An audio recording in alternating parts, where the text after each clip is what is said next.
Good afternoon. It is that time again. Glad to be back in the chat room with you guys right here on Doctor to Doctor in the chat room here on 94.7 FM. I am equally as glad to have my special guest today, who you will hear from in just a moment. We do hope that you guys are doing well, as we always say when we start the show, and that you are staying safe and healthy, mentally, spiritually, physically, emotionally, your whole being. We hope that you guys are really doing well. We want you to take care of yourselves. I'm particularly grateful to have my guest today during this Women's History Month. As you know, March is Women's History Month, and it's an annual celebration in the United States where we recognize and celebrate the contributions of women all throughout the nation's history. And let me just say, although throughout history, women have been overlooked, sometimes erased and excluded and oppressed, and even some other stuff. I love being a woman, and I love being a Black woman. And I love that we have set aside a time to just confront those ongoing injustices that plague women around the world, and that we are in a space of rejoicing in our shared humanity as women. Dr. Sarita? Hi. I'm glad to be here. I am so glad you are here. It's always wonderful to have you. Always. Thank you for having me. Thank you. Yeah, It's been a while. Yeah, it has. When you are posting in social media all the inspirational things that you do, it's been so uplifting to me. And I just want to thank you for that, because I think sometimes we don't even realize, how uplifting and inspirational we're being to others. And, and you have been to me, and I thank you for that. I appreciate that. Thank you. Sometimes I have to inspire myself. So when I post things, it's because I'm preaching to me first. Yeah. So that I can preach to and share that word with other people. And, when you, like yourself, doctor to doctor, when you are a person that's always inspiring other people and people are looking to you for motivation, they sometimes forget that you need that word yourself too. So absolutely, I'm grateful to be able to be in this space where I can provide some level of inspiration and encouragement to myself, as well as others, especially Black women. Absolutely. So just to remind our audience who you are, because you've been here before, and you came, during the peak of COVID, and we talked a lot about mental health and how we could stay healthy, during that time, mentally. Just remind our audience a little bit about who you are, and then let's just jump in and have a good discussion. Sure. So, Dr. Sarita Wilson, I am currently the Director of Spiritual Care at Le Bonheur Children's Hospital. Most recently, they added DEI to my title. So I also lead all of our diversity, equity, and inclusion efforts at Le Bonheur. But I'm also a preacher. I consider myself a preacher to the preachers, a chaplain, and a grief counselor. So I wear many hats and do a lot of... And a dancer. And a dancer. And fully believe in turning our mourning into dancing. What I fully believe in. So I use all of that, all of those things integrated in a way that uplifts and encourages and inspires and helps us push reset when we need to, refocus, renew ourselves, and be revived in the spirit of God. So that's the nutshell. Beautiful, beautiful. You shared something, a devotional that you had written, you shared with me. I would love for you to start there and share that with our audience as well. Absolutely. The inspiration for this particular devotional came because it is the International Day of the Woman, and it is Women's History Month. Maya Angelou was one of my favorite people, hands down. I'm blessed that I had a direct connection to her. She and my mother were really good friends. And so I'm blessed that I was able to call her Auntie Maya. Wow. And I don't take that for granted, but there are things that she said that still are poignant to me. And so one of the things that she wrote, one of the quotes that she had, very simple quote, but it said, I've learned that no matter what happens or how bad it seems today, life goes on and it will be better tomorrow. Mm, She's got a lot of quotes and a lot of quotes about a lot of different things, but that is one of the ones when I feel down or when I feel frustrated or when I feel defeated, that reminds me, keep going. mm, You know, when we talk about being resilient and spiritual resilience and all of those things, that's the core of it right there for me. It won't always be what it seems right now. mhm, Yeah. mhm. Yes. Thank you for sharing that. And one of the things that I find um, as a woman and a woman who a lot of people in my space deem as strong Mhm. or, you know, one of the ones that have just made it, right? And I find myself, I feel like I take on a lot of vicarious trauma. I feel like right? Mhm. Yeah. And I honestly, and I was sharing this with a friend the other day, I think it's kind of caught up with me. Mm. And I want to talk about how we as women or just as people in general can be there for our friends, for our family, but we can stay healthy too.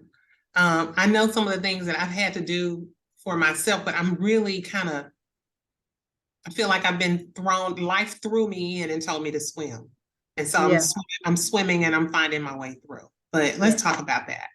That's good. Vicarious trauma, really, when you are living through the trauma of somebody else. Mm-hmm. But the reality is, with all that we have been through, just racial trauma as Black people, as Black women, the trauma that the pandemic has caused and that COVID-19 has caused, the racial trauma that we're living through in the United States right now, Mm-hmm. all of the police brutality from George Floyd to Tyree Nichols to all these people that have been, wrongly killed. Um, there's a term now called trauma informed care. And the Mm-hmm. reality is, we have to assume that all of us have been traumatized and on some level, one way or another. Yeah. So everyone we encounter, whether it's a friendship, whether it's a colleague, whether it's at church, we have to approach from the perspective that they're dealing with a trauma. All of us have an invisible battle behind the scenes that other people don't know about. Right. Black women, we carry that, whether they see it or not. We know there's a sisterhood that we have that we know, yeah, girl, I know. Mm-hmm. Sometimes we don't even have to Mm-hmm. say anything. That's right. We know that as Black women, this sorority of unpledged that you're just naturally born into called Black Mm-hmm. womanhood.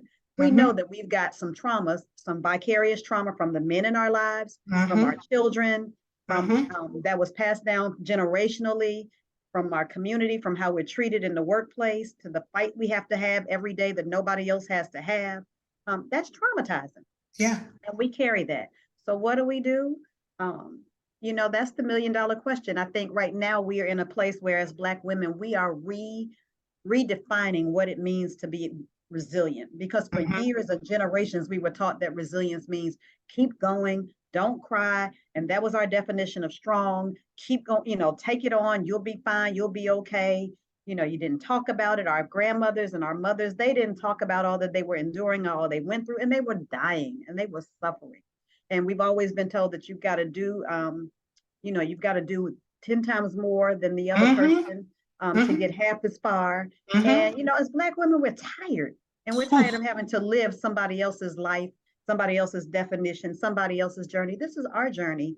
And we still unfortunately have to fight for a lot of things in a lot of places, but we don't have to do it the way they did it. Mm. Now to be resilient means sometimes I'm saying, you know what? No, I'm tired and I'm not going to do it. Sometimes being Yeah. resilient means taking care of me. Mm-hmm. That's what being a strong Black woman is. Being a strong Black woman is admitting my weakness now, Mm-hmm. Mm. saying, I'm tired and I'm still human and I'm fragile and yeah, I do have tenacity. I am persistent. I still have drive, but I know when it's time for me to sit down and Mm. take a deep breath and stop Mm-hmm. killing myself. It's one thing to Yeah. push myself. It's another thing to kill myself Mm-hmm. because Mm-hmm. I'm of stress and the stress of carrying the weight of the rest of the world and the weight that someone else has defined for me. So I Yeah. think as Black women, we're now in a place, and I love the generation behind us because they do it so much better than us. And Yeah. now I find that we're learning from our daughters and our nieces and these younger women because they come in the door saying, no, that's too much. Whereas we're killing ourselves, and for generations we've done that. So I think we're in a place now where we have to redefine what strength means. Wow. As Christian women, we know that that in our weakness, God is made strong. So why don't we allow God to show himself strong? Why are we trying to be stronger than God? Wow. He created us. We didn't create him. Yeah. His strength is in us. Our strength is not in him. Yeah. We have to tap into the strength of God that's within us and listen to the Holy Spirit and the voice of the Spirit that tells us when it's time to pull back and when it's time to rest and when it's time to move forward. Interesting that you brought up, you know, the generation that's coming along behind us, because, you know, I was wondering, like, how do we really show up as women and have an authority about us? Because a lot of us, you know, have been put in a position, right, as women to have to do things on our own. And sometimes we're scrutinized for that, like, you know, like as we come across with too much masculine energy, right? But we've been taking care of these things because they had to be taken care of, whether there was a man present or not.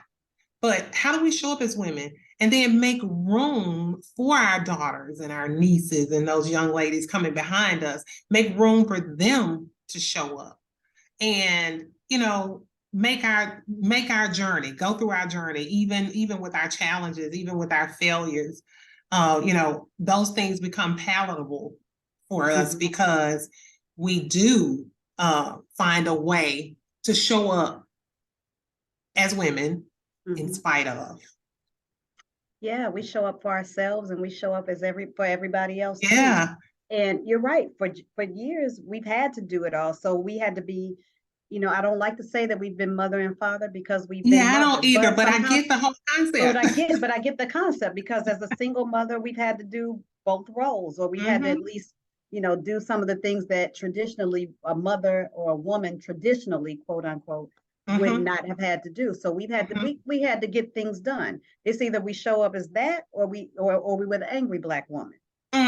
And you know, all these labels that other people have placed on us, why can't I just be, as Sojourner Truth said, ain't I a woman? Right. Why can't I not just be a woman in all that I am? Why can't, you know, but you know, that's what it is about being a womanist and being a woman. I am all of those things. I am joy and sorrow. I am love and I'm afraid. I am for every positive, there's an opposite. And I can be all of those things and embody and embrace all of that at the same time and still show up as me, as a woman. And so defining, not putting my womanhood in a box, but being the creative, the passionate, the fragile, the weak, the strong, all of that is who we are. And embracing every part of that in those moments that they come, because they come in seasons. And they come sometimes they come situationally. In this circle of my life, I may be in this role, but in this circle over here, I'm in a completely different space. And allowing ourselves to embrace those spaces for what they for how they allow us to show up and embody, but not allowing ourselves to be put in a box as in our womanhood, because our womanhood is all of that. Whether we're married, whether we're single, whether we are more mature, whether we are a little younger, we're walking into all of that. And we're still, even at this age and this season of life for us, we're still evolving, still growing, still embodying, still grooming, still learning, still all of that. And that's what gives us life. That's where the life is. And I think it's important to mention too, because I love the fact that we are setting aside a time to celebrate women as a whole, because, you know, during Mother's Day month is usually when we highlight women and, you know, and motherhood, and every woman has not tapped into that phase of life, and, you know, in terms of being a mom. And, you know, being not being a mom does not mean you are not a woman completely, right? Yeah. And it's so much that, you know, really comes with that. So I love it that we're taking the time to just celebrate womanhood as a whole. Yeah, I agree. You know, because as women, that's the joy of it. We are all versatile. Some of Mhm. us want children, some of us don't. Some of us Yeah, have been able to have children, some people have not been able to have children. that's Some right. people have mentored, and some people have auntied, and some Mhm. people have godmamaed, and some people have become surrogate parents, Mhm. all of that, Mhm. and that doesn't make you any Mhm. less of a woman, at all. Yeah. Yeah, I agree with you. Because I feel like the woman in the shoe. I mean, I got so many kids. I got my friends' kids, and and my Listen, kids' friends as kids, and there, and I've loved every moment of it, and I feel like who I am as a woman. I believe that if I never had kids, I would still probably have mentored yeah, I think, many. Hmm. yeah, I'm the same way. I think at my church, I think Yeah, there are at least 50 young adults at this point who still call me mom. yeah, And that's been the joy of this yes. journey as a woman too. Being able to speak life and to speak wisdom into some younger women. And I think that's important as women, as we grow, as we Hmm. mature, is to not forget where we came from, but to take Mm. a younger woman, sometimes even someone our own age, and bring them along whose journey has been different than ours. Bring them alongside us. Reach back and pull them up. We don't leave sisters. We don't leave women. We don't leave, we don't leave them where they are. We bring other sisters with us because we know the struggle and we know the journey. We've already taken a few steps ahead, so we know what it endures. So our role is to help them not have to deal with as much. We've navigated a lot for them, and sure, they'll have their own journey, but our Hmm. role is to be able to say, you know what, sis, come this way. Let me Mm. help. Let me Hmm. talk to you. Let me Hmm. offer you a little wisdom, a little encouragement, a little Hmm. support. We Hmm. we have to we have to learn how to love each other. We have to learn Yes, how to fully support each other. We don't do that well. We do it. we We're doing don't. it better, but we don't do that well. We don't. It's enough people beating us up and tearing us down. We don't need to be that for each other. That's a really great segue into another thing that I wanted us to talk about. And I'll talk more about this, but I want to talk about how do we elevate other women, right? Yeah, yeah. And as we like to say in that cliche kind of way, and fix the other woman's crown. But Mm-hmm. but I also want you to tap into a little bit about what it's been like being a woman, a Black woman in ministry. Like, Uh, what have been some of the challenges, and what have been some of the highlights of that? But we are actually this quickly at a break, and we will be right back in a moment on Doctor to Doctor in the chat room on 94.7 FM. We'll be right back.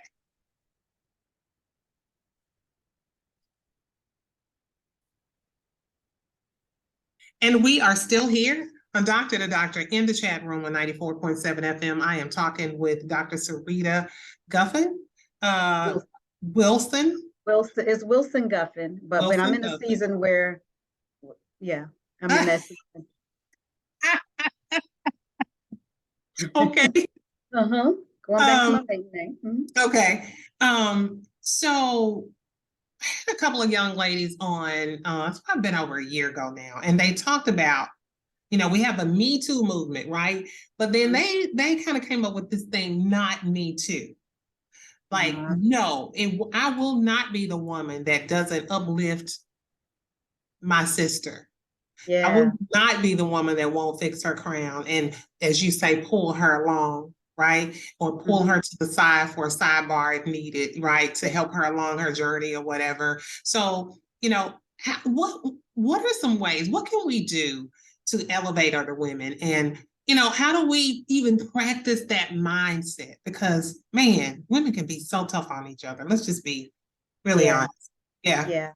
I think that's one of the things is first acknowledging that that's something we need. Mm-hmm.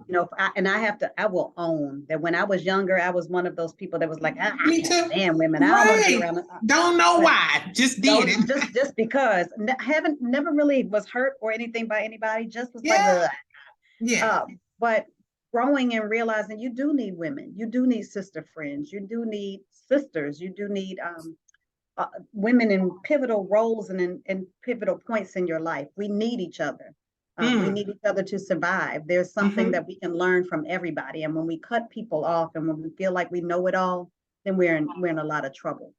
My grandmother lived to be 93, and she always told me that the secret to her longevity was having women friends in various circles of her in generations of life. So she was 93 and she had a lunch date, standing lunch date with somebody in their 20s. And she Yeah. would go here with somebody in their 30s. And she Wow. had a regular something, something over here with somebody in their 40s. And I think that's important to know that no matter where we are in life, there's always a sister we can teach and there's Mhm. also a system we can learn from. And Mhm. we're always in the middle, we're always in the sandwich or in the middle of every relationship. There's always Mhm. someone that Mhm. needs to come up and there's someone that somewhere that we need to go. So I Mhm. think one of the things we have to do, and I think one of the things that COVID has done is create these sister circles. And Yeah. people are doing more circles where you are tapping in and you're leaning in, not just to the people you know, but to other women and other people, and really just getting to know people for who they are, and being diverse in our friendship circles and our sister circles. Everybody may not think like me, everybody may not look like me, but not being so judgmental and learning to embrace people for who they are and where they are, and Mhm. loving them and help and offering that just unconditional sisterhood. Mhm. I think that's where we start, Mhm. and availing ourselves. We all have busy lives. We all have, family obligations and all that, but there's always somewhere we can avail ourselves to help and support too. So Mhm. I think that's part of it. And now that we are, I won't say post COVID because it's still here, but we are on the other side of it and looking at how relationships have changed and how we do life has changed. There are Mhm. places and there are things that we can do and connect with and enjoy to create these sister friends, sister circles, and to really nurture the friendships and the relationships we have. So, say for instance, if you're in a church service or a church setting, or if you're in a work setting where now you have younger people coming into the workplace or you have younger families coming into the church, reach out to them. It's not just Mhm. us four and no more anymore. You have to reach to people and show yourself friendly to be a friend. Show yourself sisterly to be a sister. So I think Mhm. that's part of it, not cutting yourself off, but availing yourself and allowing yourself to be in those places and allowing people into that place with you to grow and to groom, to nurture. Yeah. Yeah. I'm very aware that I have gotten into rooms because there were some women, some That's sisters right. that walked in those rooms before me Yeah. and Yeah. invited me in. Otherwise, I never would have, the door would not have been open to me. Yeah. I'm Yeah. very aware of that. Yeah. And because of that, I try as much as I can to do the same, Hmm. for other young ladies. When you were talking, I thought about, as I'm in music ministry, and every Sunday morning, when we kind of do our review, when the praise team goes into the little room, we do our review, and all of these folks are it's actually mostly females, but are much young. They could be my daughters and Hmm. son or whatever. And so we started this inspirational thing every Sunday morning that we do. And somebody just comes with a theme of something, and usually what God gives them is really based on something that they've encountered during the Hmm. week, where maybe they had to exercise their faith, or you know what I mean, or whatever it was, and they share it with us, and it's always timely, you Hmm. know, it's always what everybody else needs, or Always. whatever. But yeah, and when I started it, I can't even remember what made me do it. I just, it was like we come in, we have prayer, we just kind of get into the music part and we get ready to go out and do music ministry. But when, and I don't know what made us start it, but it just turned into something much bigger than I ever imagined. But it also helped me to see the great need The need. Yeah. for it. Yeah. Yeah. You can see that, and even if you're on your social media platforms, you can Mm. tell when people are posting certain things that, Mm-hmm. and so, reaching out instead of just talking about them and being part of the crowd that judges or ostracizes them, reach out. Hey, sis, I saw your post. Are you okay? Anything I can do to support you?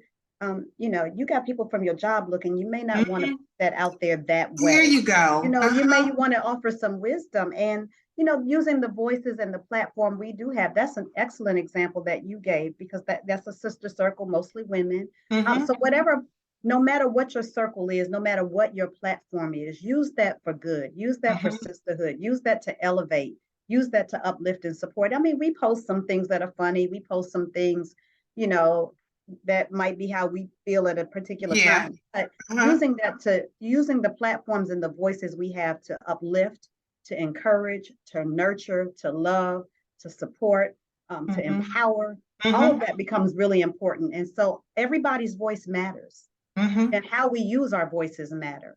We can use them for good, or we can use them for bad, because the reality is we're all leaders in our own sphere of influence. And so no matter what your circle is, no matter what your sphere of influence is, use that to elevate somebody else, even if it's yourself that day.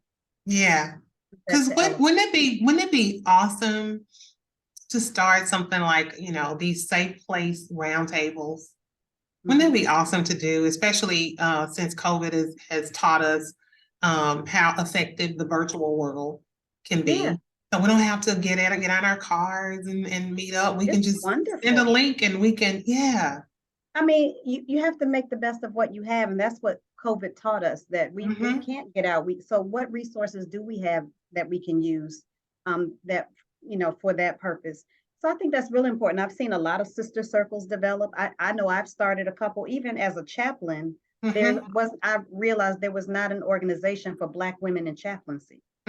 So we started a sacred sister circle for holding space for those who hold space for others. Because chaplains hold a lot of space for other people. Yes. So it's in those places. So we have to use the resources that are available. We can reach people that we don't even know we need to reach. I know that there are a lot. I've seen white women start these lean in circles. So as Black women, we do have to do our own thing. And the reality is we've been doing it for a long time. You're sitting at the kitchen table. Jada Pinkett capitalized off of it.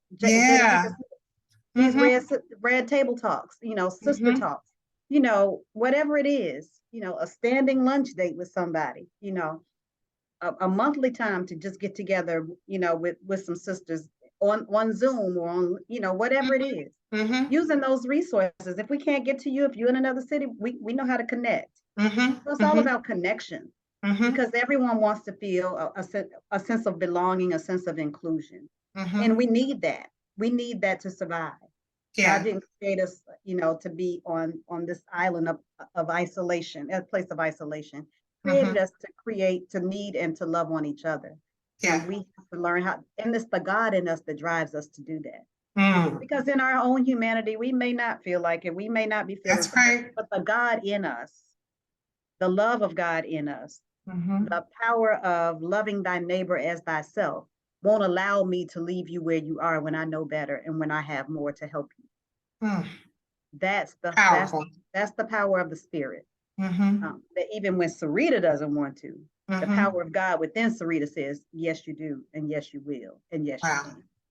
Wow. Yeah. So let's talk about Dr. Sarita, the preacher, the female Black preacher. What is that? Tell me about that journey. What has that been like? What have been some of the greatest challenges for you? How did you navigate through those challenges? And then what have been some of those really great highlights? Let me start with the highlights. Okay. So for me, because I am from the AME denomination, African Methodist Episcopal denomination, I come from a faith background that elevates women. So we have a lot of women in our denomination who are preachers, who are pastors. That's awesome. The great Jarena Lee, was the first African American woman in our denomination to get ordained centuries ago. And so I come from a faith tradition that elevates and believes in elevating and supporting and endorsing and ordaining women. So I was born and raised AME. So that's what I know.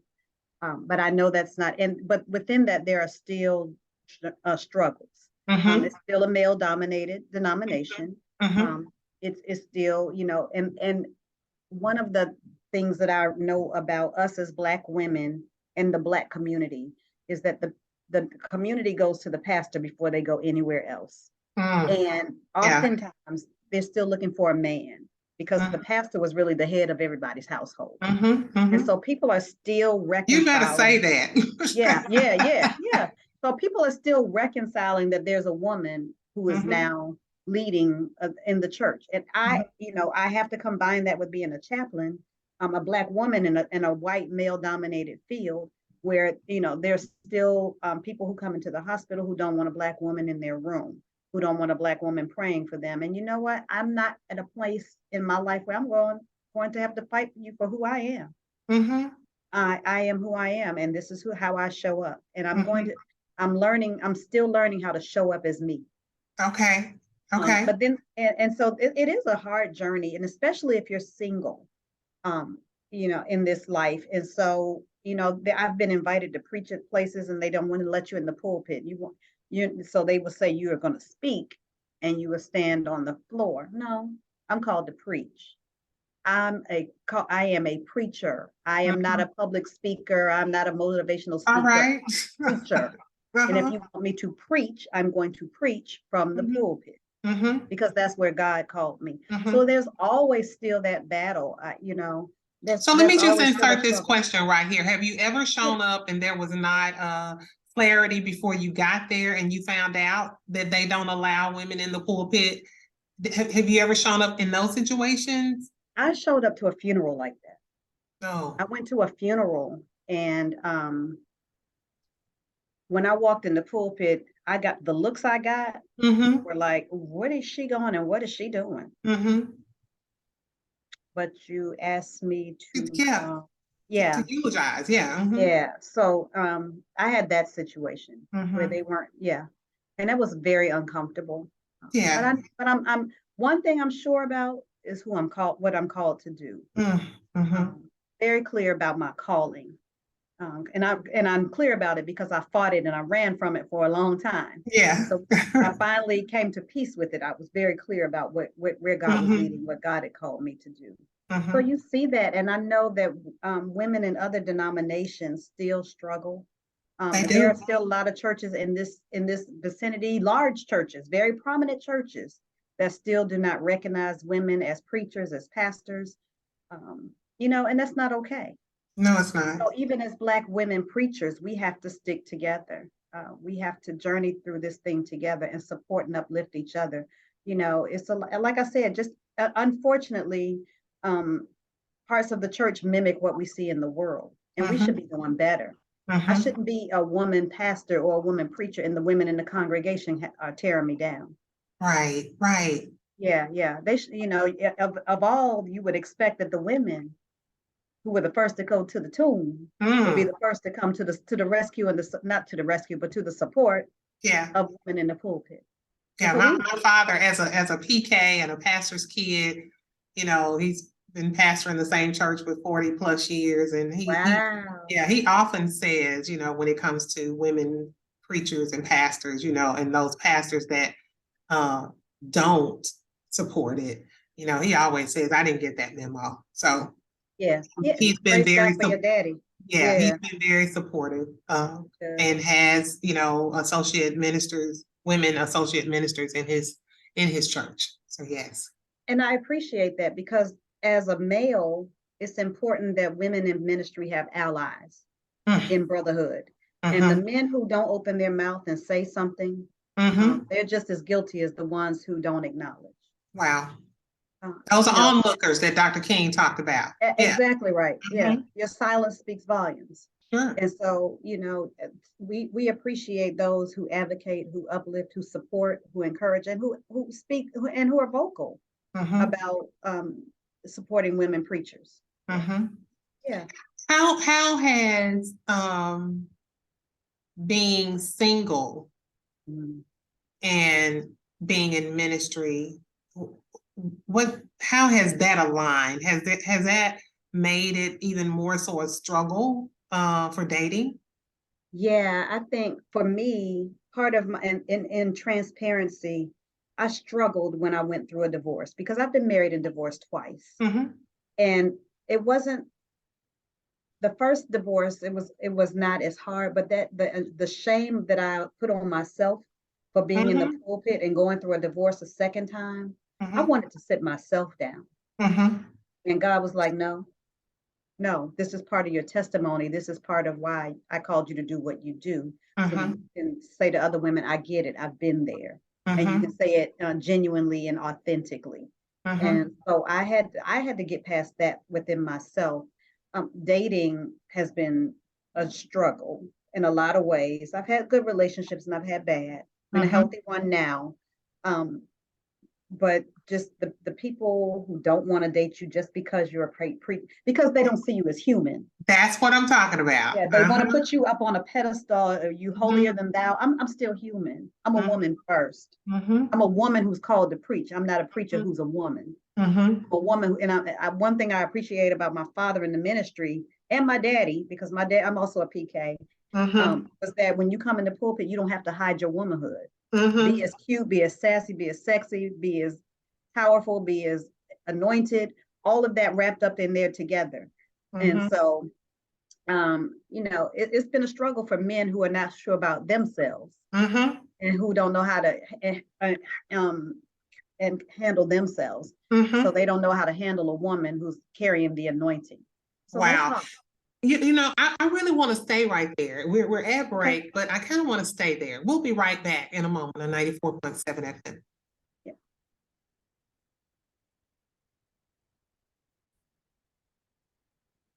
We're still here on 94.7 FM, Doctor to Doctor in the chat room. What a great discussion this has been. So we were talking about being in that single space and, some of the challenges, with that.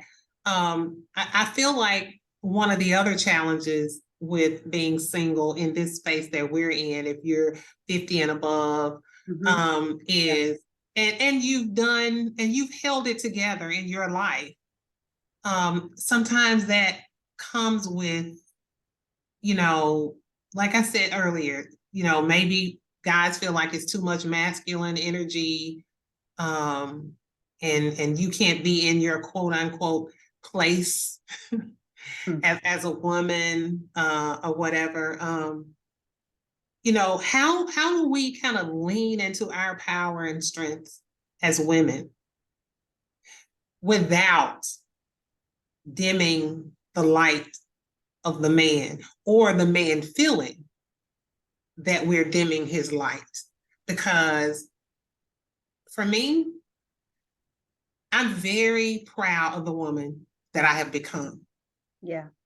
I don't know that I've ever said that out of my mouth, and I'm really telling the truth. I think that's the first time I've heard those words come out of my mouth. I'm really proud of myself as a woman, the woman I've I'm proud of become. you for saying it.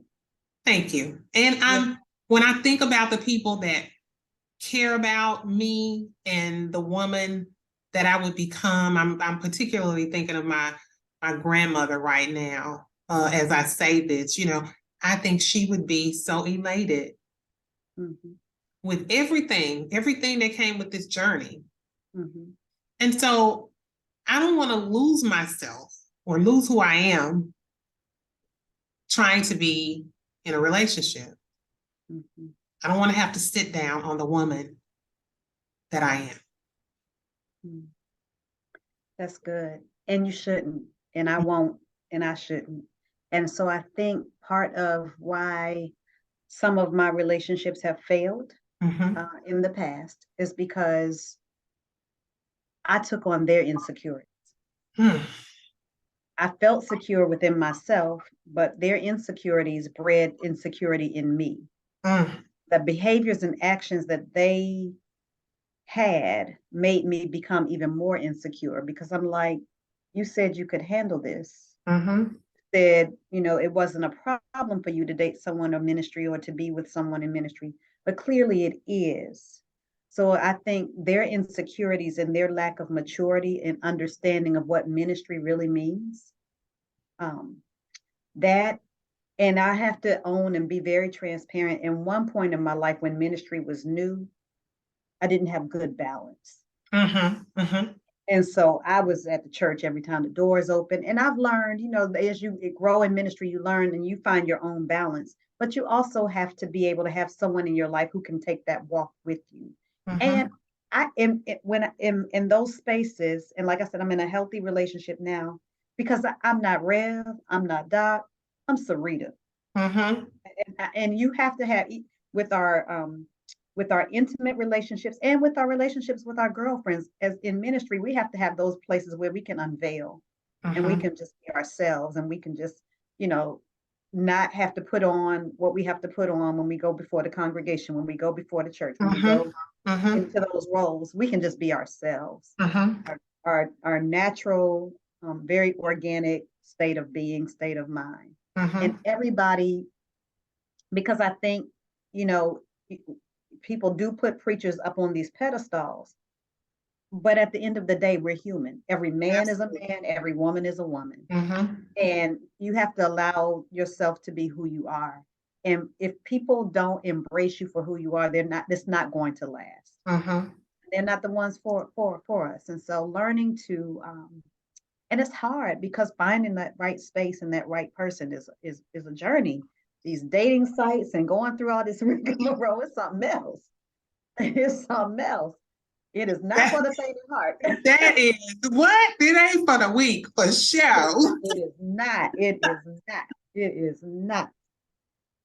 It is not. It's like trying to go pick the right car. Lord have mercy. And then you finally just settle in on something and it ain't got all the amenities that you really wanted, but this will do. and right. And we really shouldn't have to settle. And then I wouldn't. I know, I get it. I'm making an analogy, and I'm joking, but I ain't joking. I'm playing, but I ain't playing. Because it feels that way for real. Like, what are we doing? Like, God, really? This is what we doing, God? For real, God? Yes. But I tell you what I wish I did know. I wish 25, 30 years ago, I knew what I know now. Absolutely. Because I'm going through I don't know what you call that thing in the factory and things I'm like, it don't take me long. I'm like, next. Yeah. You know when you know. You know when you know. And communication is so big for me. Me too. Like it's so big. Like I can't even convey how big. I tried in every way when I meet people to say, like to really explain how huge it is.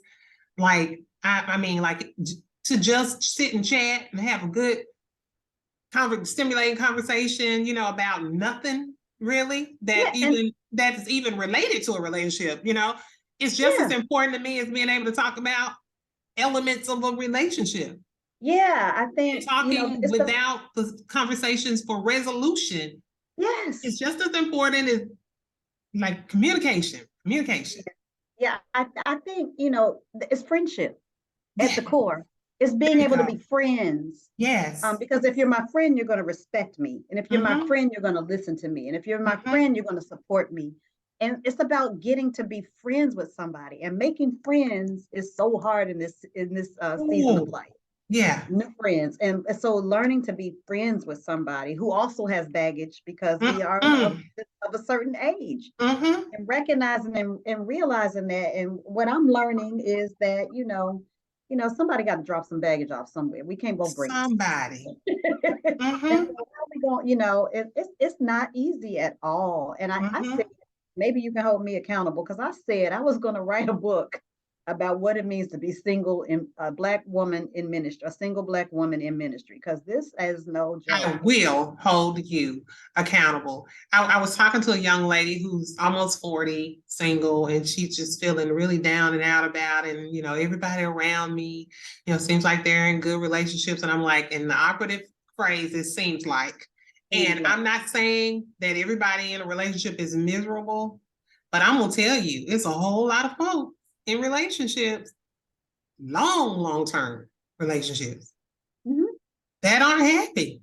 And it's work. And it makes me feel like I'm in a better place because I really get to choose a great, healthy relationship where we don't just post to make it look good. but it's real. I learned that, I dated someone for several years and everything we did was on social media. Mm-hmm. And so when we broke up, everybody was, yap, yap, yap, yap, yap. Yeah, The relationship I'm in now, we've not posted not one single time. We're not even social media friends. I feel you. I feel And I'm you. okay with that. And I am okay with that. When people don't know, you know what? They don't know. They don't know. And, Mm-hmm. and it's okay. And it's Yeah. okay. And you Well, were talking about when people bring their insecurities, I think for me, for much of my life in that role in a relationship, I've been such a fixer. And I think I was drawn to that. I told myself, oh, you're so nurturing. And maybe I am, but I wasn't in the healthiest way. yeah. So we seem to be a lot alike. Uh-huh. I too was a fixer, and by being a chaplain and a counselor and all of that, Mm-hmm. I was like, trying to fix situations and better understand and get to the root of it. Why, what made you do that? You know, Mm-hmm. you are not my responsibility to That's fix. right. Um, I need you to come fixed. yeah, I need you to come Show up fixed. and own your stuff. Own your stuff. Own your stuff. Oh Exactly. gosh. Yeah. Now, I want you to talk a little bit about the dance, because I know you even do dance classes and all of that now. But before we even go there, let's talk about like what would you tell those we talked about those young ladies coming along, behind us. Mhm. Um, I don't think that we can offer them the same advice that not all of the same advice, maybe some that our moms or our grandmoms gave us because we're in a new world. So Yeah. Yeah. what can we tell them? Because I feel like that's one of my purposes in life is to help young women, young ladies. Yeah. I think one How of the do we first, help them show up? yeah, I think one of the first things I would tell them is listen. Mm-hmm. Listen to your elders and Mm-hmm. and and take what you need. But don't throw away the wisdom of the people before you because Mm-hmm. there's some value in it. There you Um, go. there's some value in it, and be true to yourself. Take the time. We came for a generation where, if you weren't married by a certain age or having kids by a certain age, Yeah. you were out of time and Mm-hmm. people were watching your clock. Now, Mm-hmm. these young women now have opportunities to explore life and live life and live life to the fullest. Mm-hmm. Before you have children, know what you want and what you don't want. Mm-hmm. Before you decide to, get married or become, have a partnership, life partner or whatever, take the time for you. Do what the things you want to do. Travel, see the world, explore, seek new opportunities, do all of that as you cultivate who you are, and Mm-hmm. then bring somebody else into that. But Yeah. take your time and enjoy life because you blink and you're 50 plus. It goes so quickly, and you're gonna It wish you does. do it all over again. So I would say, don't miss any open doors. Take Mm-hmm. advantage of every open door the Lord sends, and take the time to explore it. Don't cut it off, Mm-hmm. so easily or Um, so quickly. and I love what you said. I want to add this to the list because I love what you said about the shame, and look at it as an opportunity to um as a part of your testimony Yeah, and to yeah. help somebody else grow. Like you don't have to live with the shame of making a mistake. It's not a failure, it's a life lesson. There you go. It's not a failure, it's a life lesson. You Yeah. know, yeah, yeah. Talk about the dance and the whole journey with that because gosh, I see some of it and it's amazingly just powerful. Thank you. I'm grateful. I've been dancing since I was 3. Mm-hmm.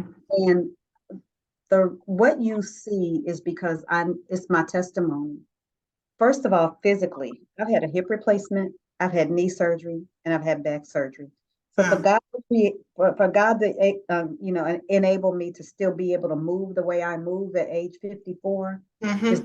a grace. And so Mm-hmm. someone said, "You just gonna dance till you fall apart?" I said, "Well, He keeps putting me back together for a reason." Yeah. So Uh-huh. I'm using it to his glory, to God's Mm-hmm. glory. So, I started off, a little girl taking ballet, tap, modern, all that.